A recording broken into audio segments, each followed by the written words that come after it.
the Damiani Voltameter Oscillator, which is offered for various platforms on the TradingFinder website. Traders can download the indicator file for MetaTrader 4 and MetaTrader 5 platforms from this section, and to learn how the indicator works and operates, they can refer to this page.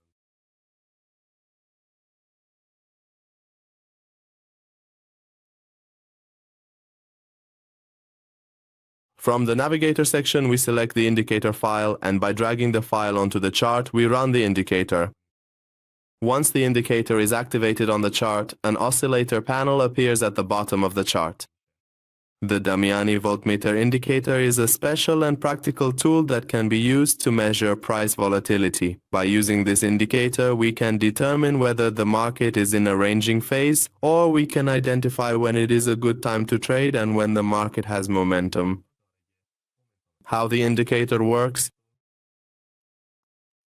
It is based on detecting when the market exits ranging zones. If the indicator identifies a ranging area, it draws a red line on the oscillator. When the price moves out of this red line, we can enter a buy or sell trade in the market. For example, in this section, you can see that a red line has been drawn from this point to this part, and after the price moves out of this area, we could have entered a sell trade in the market. After that, you can see that the market momentum started from this point, and the indicator has marked this area for us.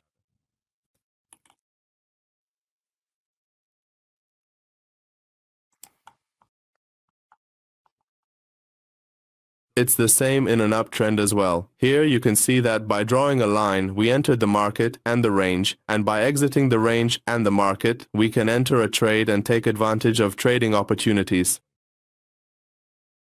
In the Settings section, under the Input tab, we have 4 distinct options. The very first input relates directly to the indicator's overall sensitivity. The lower you meticulously set this particular value, the more oscillating signals you will inevitably get, and consequently, the indicator will more frequently suggest patiently waiting for the market to truly enter a clear trending direction. Conversely, the higher you carefully set this value, the significantly less sensitive it becomes, and the indicator will then show fewer oscillating market phases. In the second input, you can precisely adjust the price movement filter. The higher you thoughtfully set this value, the more it effectively acts as a powerful multiplier that specifically focuses on separating the genuine signal from the inherent noise, and it consequently ignores more of the minor, insignificant price movements. The third crucial parameter is the threshold level, which directly relates to the amplitude of both the signal and the noise. Significantly increasing this value will make the detected oscillating periods within the market considerably longer, while carefully lowering it will result in noticeably shorter oscillating periods. Finally, in the last input, you can conveniently enable or disable the reduction of indicator lag right here. By enabling this important option, lag reduction is actively activated, and by disabling it, the lag reduction feature is effectively turned off. The values will change for us. Well friends, we've reached the end of this indicator tutorial. We'd be happy if you share your comments and suggestions with us in the comments section.